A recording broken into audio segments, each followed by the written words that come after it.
Okay, so I know what I'm about to say may be very difficult for some of you to hear, and it may even make some of you very angry. But we need to have compassion for racists. Now, before you get upset, just hear me out.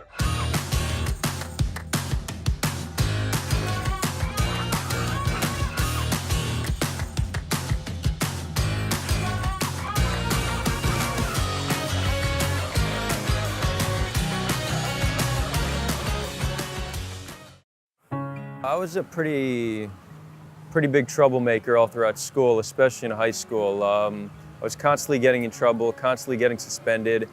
I started drinking pretty heavily every weekend from age 16, as well as smoking weed, and eventually, by senior year, I was already taking hard drugs.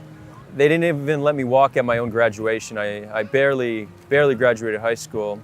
But it's interesting because now, 10 and a half years later, in many aspects, I'm vastly different than who I was back then, but I'm still very adamant about fighting unjust systems and speaking up and, just trying to do the best we can to make this world a better place.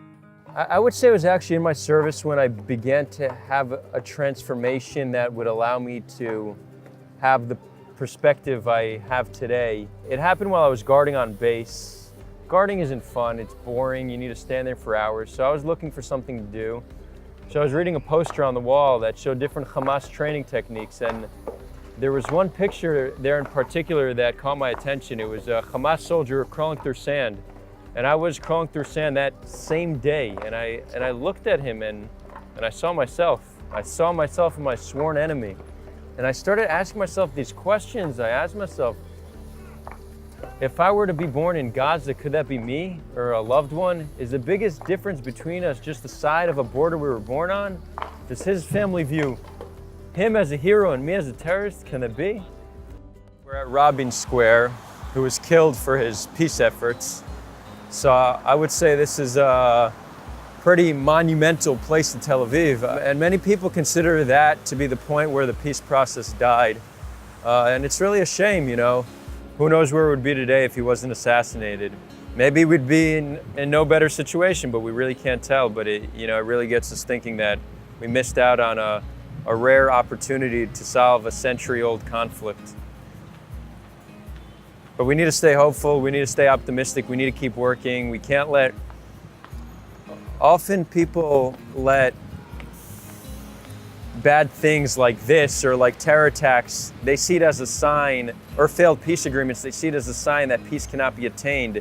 But we cannot stop trying until we accomplish what we'd like to accomplish, and that would be peace in this land. So staying hopeful, staying optimistic, and continuing to put in the work is of utmost importance. I really can't stress that enough. You may not realize this, but together we are making history.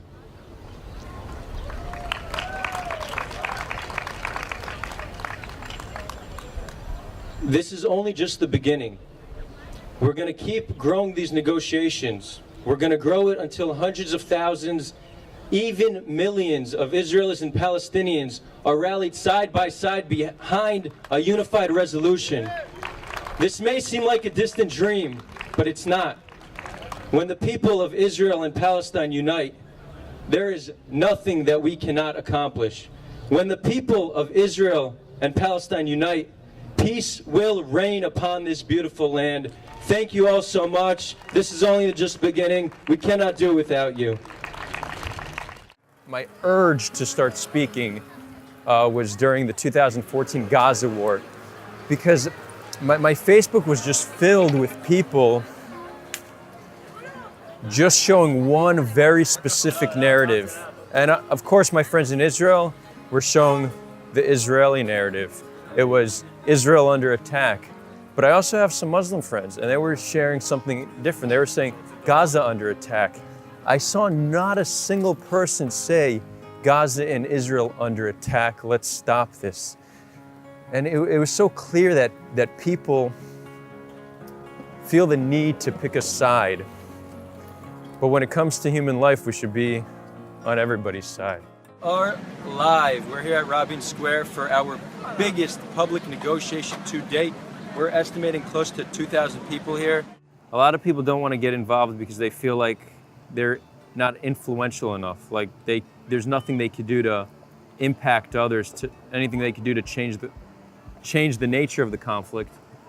And it's true that as an individual they can't, but collectively everybody does a little bit, and that actually does have lasting changes. We've seen time and time again change as a result of multiple individuals working towards change. So that's what I tell them.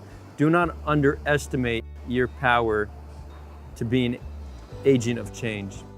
That, my friends, is power of the people.